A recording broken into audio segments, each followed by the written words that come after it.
Sly Stallone, Sylvester Stallone, Rocky. Rocky's story is this even, right?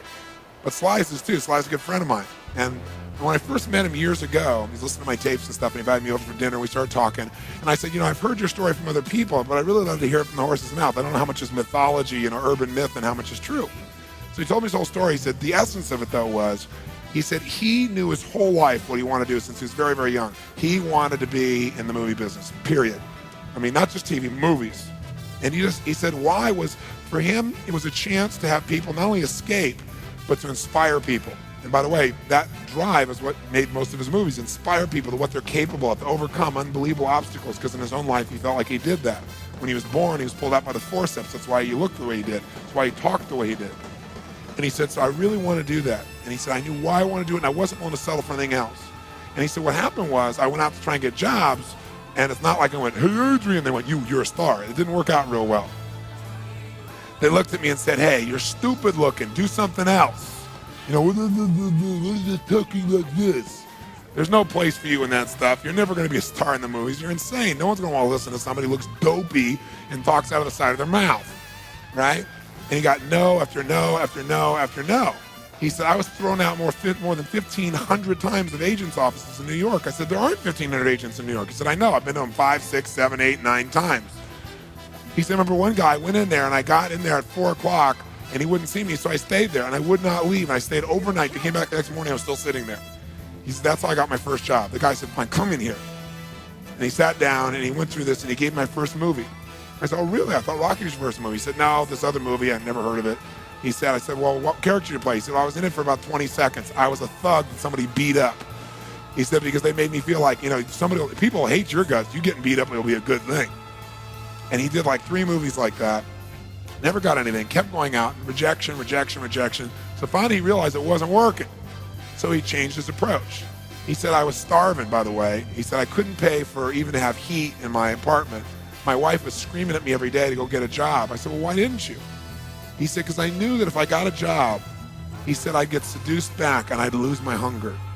He said, I knew that the only way I could do this is if it was the only choice, if I burned all other bridges. Because if I did a normal job, pretty soon I'd be caught up in that rhythm and that stuff, and I'd feel okay about my life, and I feel like my dream would just gradually disappear. And he said, I wanted to keep that hunger. That hunger was the only thing I thought was my advantage. He said, my wife didn't understand that at all. He said, we'd have these vicious fights, and he said it was freezing.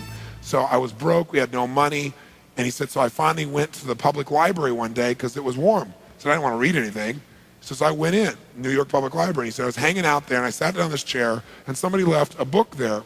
And he said, I looked down at this book, and it were the poems of Edgar Allan, stories of Edgar Allan Poe.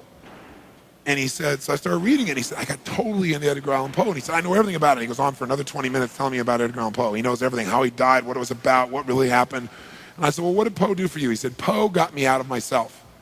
He got me to think about how I could touch other people and not worry about myself so much. And he said, it made me decide to become a writer. I said, just imagine Rocky the writer, right? And he said, so I tried to write a bunch of screenplays, nothing worked. I was totally broke. He said, I didn't even have $50.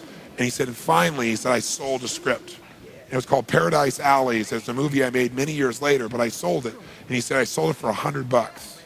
He said, but $100 was a ton of money, man. I was so thrilled. I thought, I'm on my way. But it never led to anything. And he said, so finally, he said, I kept going and going. He said, finally, we were so broke. He said, I hawked my wife's jewelry.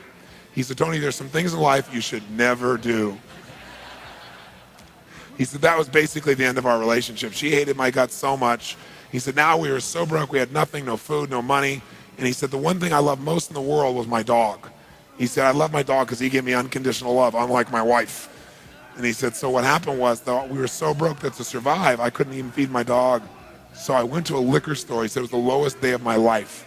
And I stood outside the liquor store trying to sell my dog to strangers. He said, I tried to sell my dog for $50. And he said, finally this one guy negotiated with me and bought my dog for me, my best friend on earth, for $25. He said, I walked away from there and I cried. He said, it was the worst thing that ever happened in my life. He said, 2 weeks later, I'm watching a fight between Muhammad Ali and Wepner, this white guy that's getting bludgeoned but just keeps on coming. And he said, I got an idea.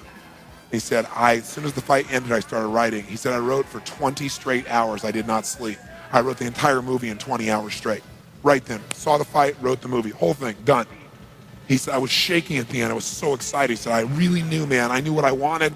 I knew why I wanted it. He said, just like you teach that formula. He said, but I said, man, I took the action. Now it's time to deliver. And so he said, I went out and started trying to sell it to agents. And they all would read it and they'd say, you know, this is predictable. This is stupid. This is sappy. He said, I wrote down all the things they said and I read them the night of the Oscars when we won. He said, it was really good, right? The greatest revenge is massive success.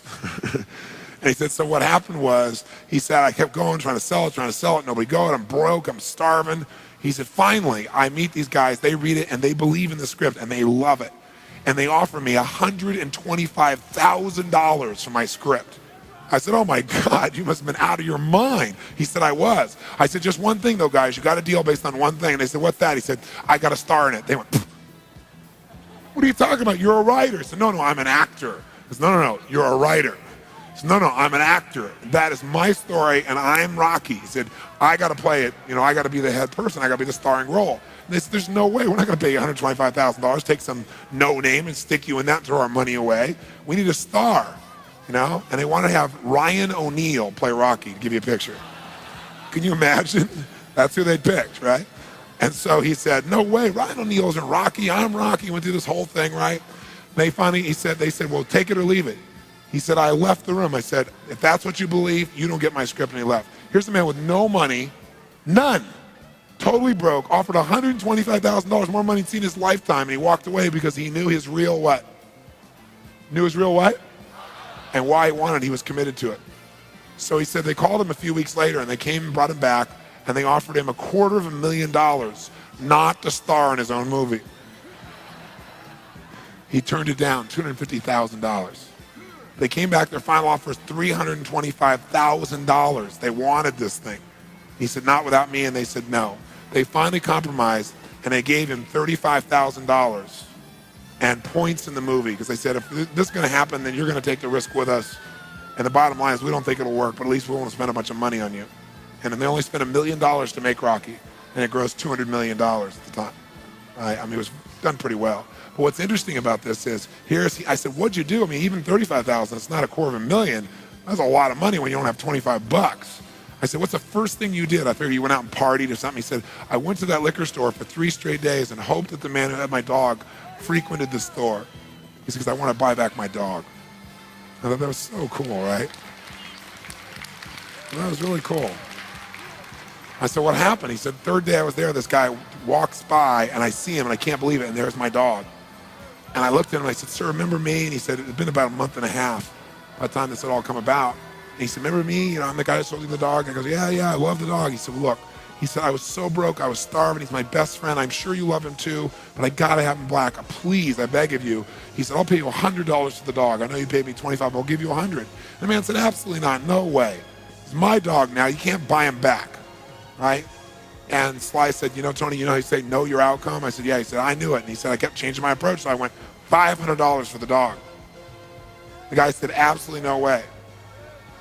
He said, $1,000 for my dog. The guy said, no amount of money on earth is ever going to get this dog for you. I said, what'd you do? He said, I knew my outcome, right? Because he listened to these tapes, kept to him. He said, I decided to take massive action. He said, I got my dog. I just kept changing my approach, so I got it. I said, what'd it cost you? $15,000 and a part in Rocky. The guy's in Rocky.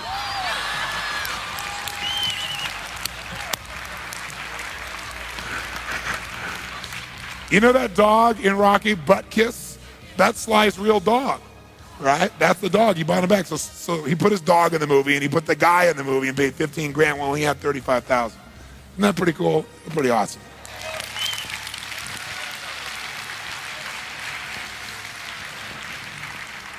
So there's always a way if you're committed.